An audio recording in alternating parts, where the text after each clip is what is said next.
কোটা আন্দোলন ইস্যুতে দেশে যে সহিংসতা তৈরি হয়েছিল তা আপাতত সামাল দিয়েছে সরকার। তবে পরিস্থিতি এখনো পুরোপুরি স্বাভাবিক হয়নি। নাশকতার অভিযোগে আটক করা হচ্ছে গণহারে। এদিকে আন্দোলন দমাতে সরকার যে সব কঠোর পদক্ষেপ নিয়েছে তার সমালোচনা করে চলেছে আন্তর্জাতিক মহল।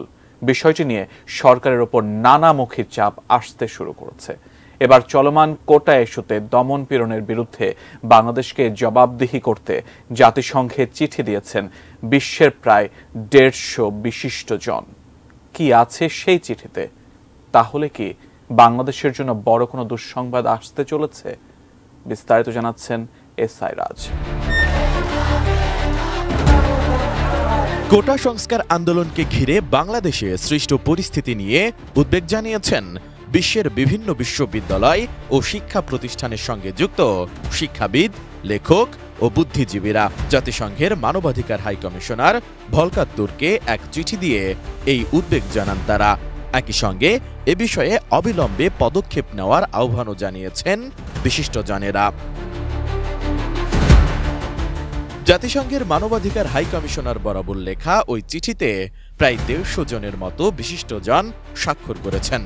বিষয়টি নিশ্চিত করে সামাজিক যোগাযোগ মাধ্যম এক্সে এক পোস্ট করেছেন লেখক অমিতাভ ঘোষ। চিঠিতে বলা হয়, বিক্ষোভে অংশগ্রহণকারী শিক্ষার্থী ও অন্যদের হতাহত হওয়ার ঘটনায় তারা গভীরভাবে উদ্বিগ্ন। বাংলাদেশে ঘটে যাওয়া ওই সহিংসতার ঘটনা কোনো গণতান্ত্রিক দেশে শুধু বিক্ষোভ প্রদর্শনের মৌলিক অধিকারই খর্ব করেনি, বরং বাংলাদেশ সংবিধানের 32 অনুচ্ছেদের অধীন মানুষের জীবনযাপনের অধিকারের নিশ্চয়তাকে উপহাস করেছে। তথ্য প্রবাহের ক্ষেত্রে অব্যাহত বাধা সৃষ্টি করার কারণে সহিংসতার শিকার শিক্ষার্থী, শিক্ষক, সাংবাদিক ও অন্যদের বিষয়ে খুব কম খবরই পাওয়া যাচ্ছে বলে জানান বিশিষ্টজনেরা। তারা বলেন, এ অবস্থায় বাংলাদেশে থাকা সহকর্মীদের কাছ থেকে তারা জেনেছেন পুলিশের হাতে কয়েকশো বিক্ষোভকারী নিহত ও হাজারেরও বেশি মানুষ আহত হয়েছেন। ডিজাইন, এলিগেন্স, বিউটি, সেরা পণ্য সবার জন্য জেভিকো।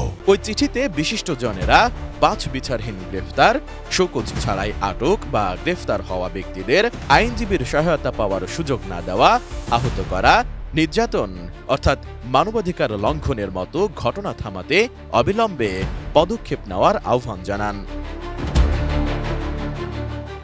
চিঠিতে বিশিষ্টজনেরা আরও বলেন, ভয়ভীতি ও নির্যাতনের এমন পরিবেশের প্রেক্ষিতে জাতিসংঘের মানবাধিকার হাই কমিশনার হিসেবে ভলকার তুর্কের কাছে তারা ওইসব ঘটনায় একটি স্বাধীন তদন্ত পরিচালনার জন্য চাপ প্রয়োগের অনুরোধ জানাচ্ছেন, যাতে বিক্ষোভকারীদের বিরুদ্ধে প্রাণঘাতী সহিংসতা ঘটানো এবং সংবাদ প্রকাশ ও যোগাযোগের ক্ষেত্রে বাধা সৃষ্টি করার জন্য দায়ী ব্যক্তিদের জবাবদিহিতার আওতায় আনা যায়।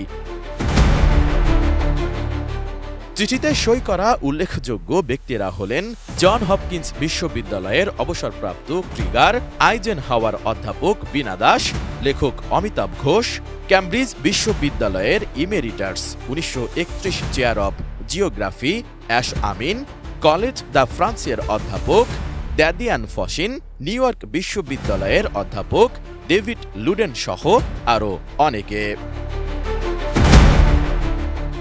এসআই রাজ, এটিএন নিউজ।